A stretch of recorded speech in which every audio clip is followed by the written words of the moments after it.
Good morning, afternoon, evening, wherever you are in this world, to the latest episode of the Digital Access Show.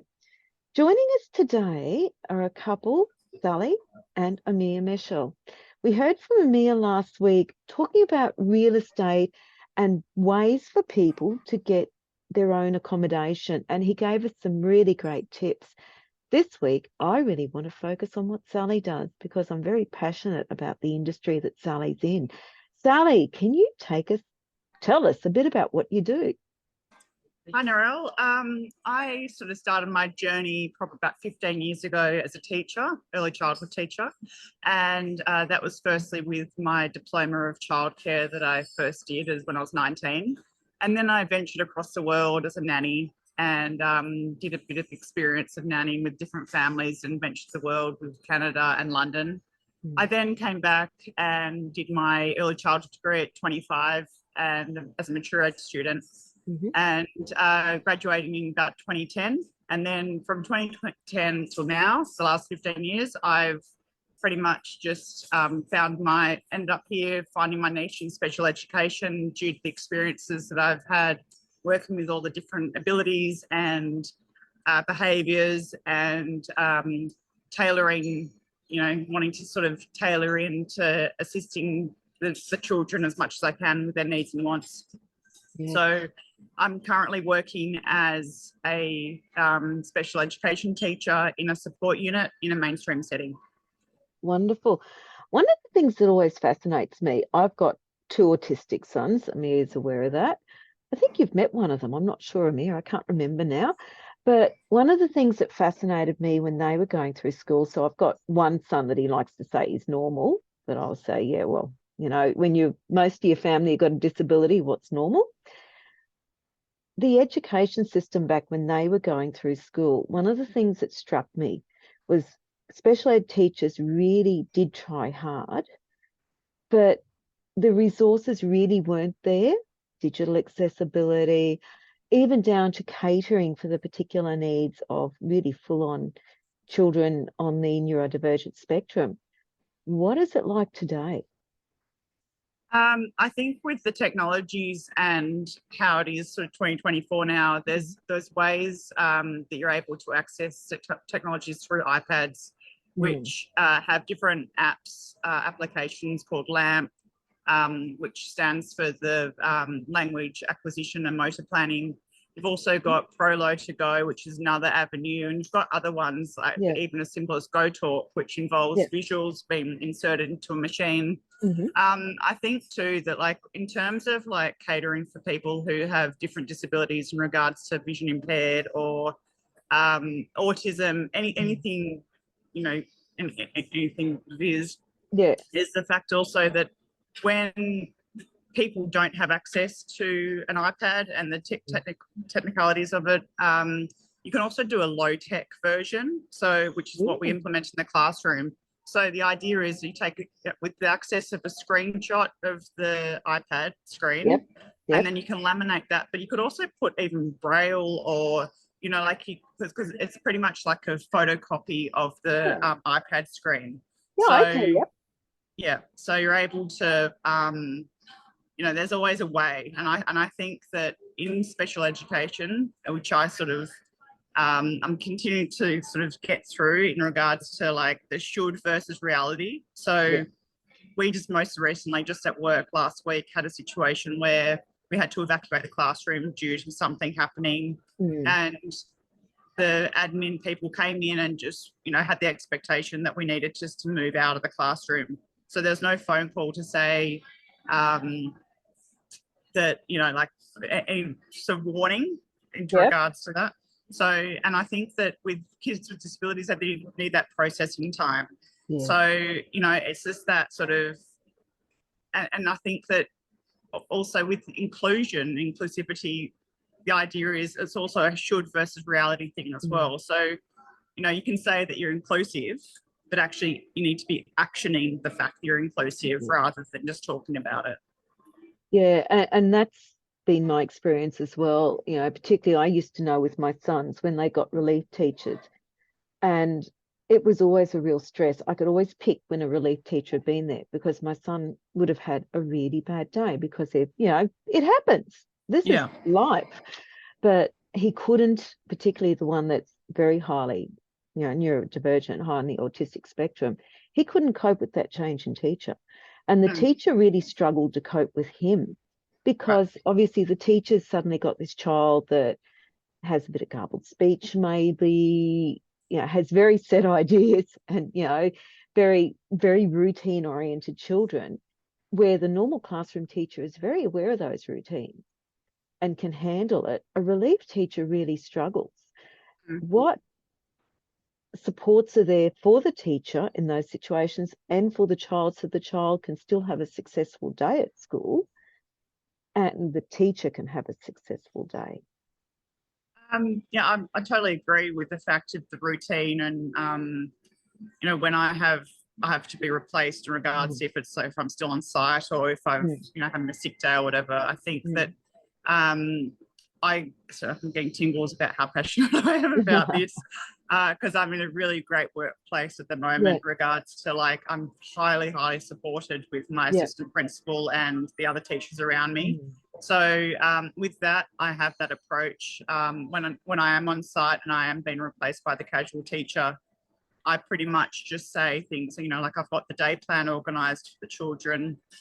And, in terms of the curriculum side of things, but I also say, look, in terms of the behaviour side and if, as you said, in terms of the routine and the changes and things that they may experience. So the idea is for the casual just to enjoy their day and just sort of, if you can't get work done, it's not a be all and end all. Just enjoy it, make sure that you sort of cater to the children's needs and then worry about the work. Okay. So, which I think and I think that verbally communicating the fact that they do have that support, that they're able to call, don't ever for them to not feel as though they can't call for support. And then if things were to escalate in the classroom, there's support things in place in regards to a phone calls made, executive staff come in to assist.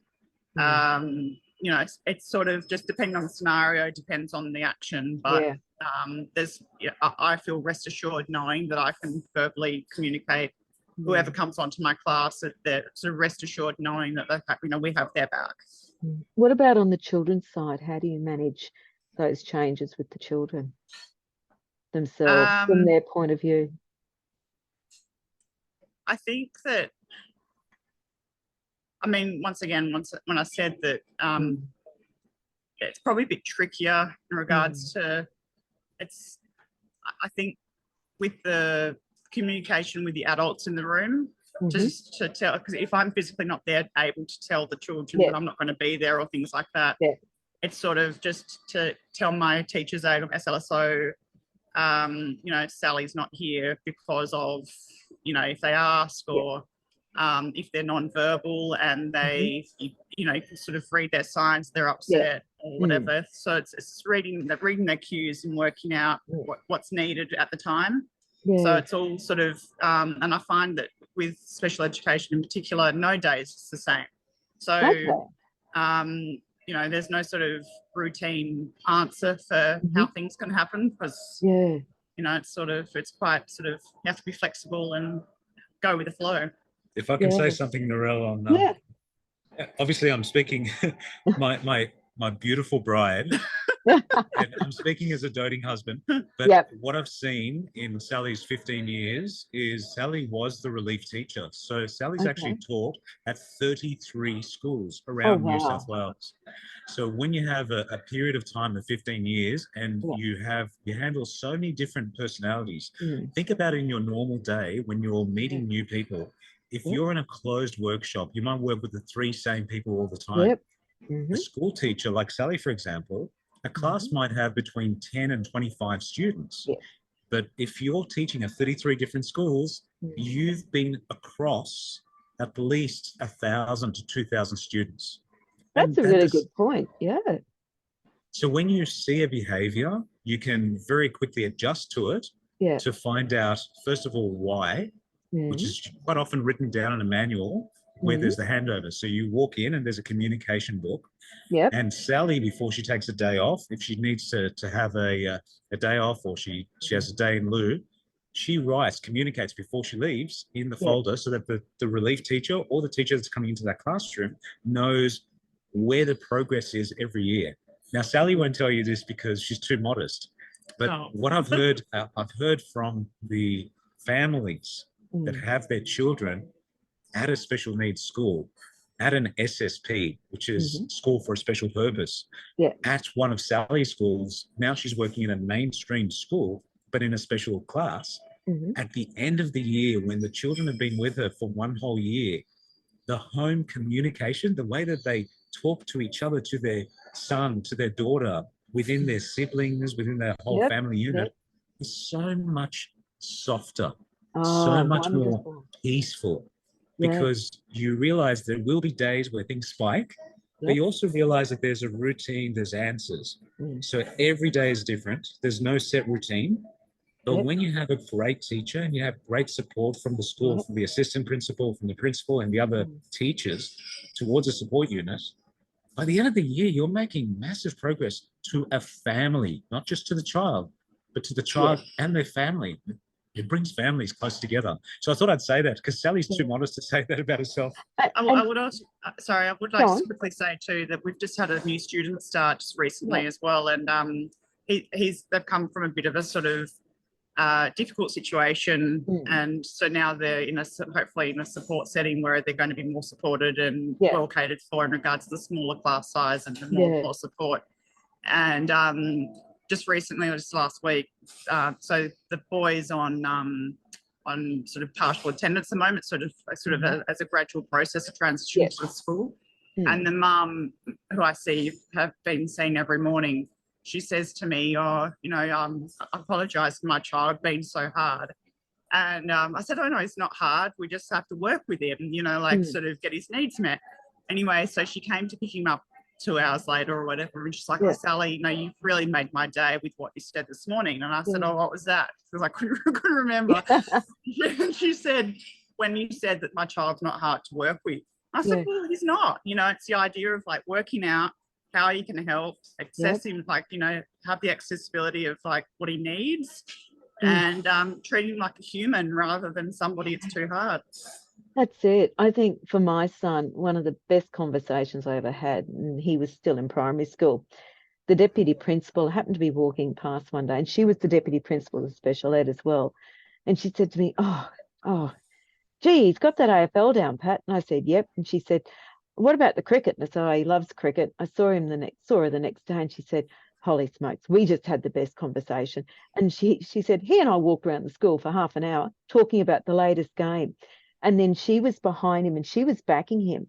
So if there was, for some reason, he had to write a story, he was able to write a story about the football game on the weekend or the cricket game. And they would get what they needed, which is his spelling. Not that his spelling and grammar and punctuation were great at the time. He was learning, that's fine. But he was able to do it. Mind you, they would get reams and reams of paper. Ackermanis kicked to Voss and Voss kicked to, because he had that ability. He could remember all the plays. Or if it was the cricket, Warney bowled a googler and bowled out whoever it was. And it kept him interested that way. And the school teacher, the classroom teacher was great. As soon as she picked up, it was no problems. She just said, oh, Nick, you just write about the cricket game, because he didn't have the imagination to go and make a story up. He didn't know where to start. So just those little things for him, and it made such a difference for him for that year.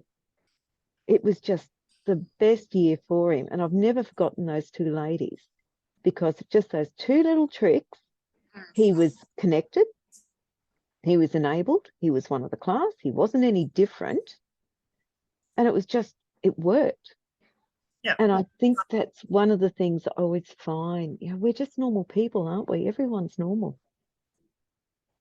It's just a different version of normal. Everyone's different. Just being open to that as well, rather than being inside a box and like saying, oh, this is too hard. You just have to be aware. I think it's just the awareness of how people are. Yeah. you know, bring them in and let's help, rather than, oh yeah, that's too hard for me, I'm not going to help Yeah, you. that's it. Sally, what are a couple of takeaways that you could give to parents of children with disability in this area? I think just breathe, relax, so they have this, you know, that the whole you've got this approach. Yeah. And I think that, you know, that they're doing the best that they can with the devices and the you know, the resources that they have. And I think that they just also it needs to be reiterated, the fact that they you know, not to feel sort of ashamed about reaching out, and just feel as though there's a big support network out there to help them. Yeah. And really, communication's the key, isn't it? In both Massive. areas that we've talked about over the last 2 weeks, with real estate and with education, it really is about communication. Yeah, and I think too, with that note as well, with what Amir and you're talking about with the real estate, of how, you know, we have Australia, and then every state is different, the real estate, and different, you know, in terms of conditions. Well, education's the same. So we have technically the Australian curriculum, but then we have, within the states, we have the New South Wales syllabus. And then, like, for example, if a family was to move up to Queensland, their schooling then changed with the education. So, and I think that's a lot to do with, you know, yes, we have the Australian curriculum, but I think that we still need to, yes, it's 2024, but we're still a long way off actually making that more inclusive, to make sure Australia as a whole is all like a uniform approach, rather than, because unless you really read into it, I mean, it's really quite confusing in regards to what state does what. Yeah, and as a parent of children, we don't have that time to read into those things. And often, as Amir said, you know, with terminology, the same thing can mean so many different things. What together is one other message that you could give to anyone listening to this show that are the so-called normal people? What would you say to all of them The first thing I about would the say areas is, that you've been talking about? so the first thing that I would say is, don't reinvent the wheel. There's already so many things that make your life easier. So don't try to do everything from scratch. Find somebody who's succeeded in where you want to go, learn from their systems, and ask them how much, how quickly, and how easy. Yeah. Darling? Yeah, I think just reiterating the fact of just the support network that's available. So with children thriving, not so much with kids with disabilities, but also sort of in a mainstream setting, that when the therapy's on board, when the teacher's on board, and when the parents are on board, the children thrive. It's like driving a car. You need 4 wheels to drive a car. You need the 3 areas, the domains, to make sure that the children thrive. As soon as one falls off, it's sort of, yes, the process is gradual, but it doesn't really go anywhere when the 3 people, or 3 sort of 3 areas collaborate. Amir, Sally, Meshel, thank you. Sally, how can people contact you if they want to keep talking about what your passion is, which is education? I think the best contact is probably via email, my DUT email, or by phone number. Yep. So would you like to provide those? Do you want to give it? And do it for LinkedIn. Sorry, what's that? Do you want to give it, and I'll put it on the end of the... Yeah, I'll use my DUT email. Yep. At sally.meshel@det.nsw.edu.au. Thank you. I really can't thank you both enough for being on for the last couple of weeks, and just the things I learn every time I do this show, it just amazes me, and I'm really appreciative. So that's another episode of the Digital Access Show. And if you like what we do, please like, share, subscribe, review, Google review, take your pick, and tune in next time. So I'm Narelle from Digital Access Solutions. See you. Bye-bye. Bye.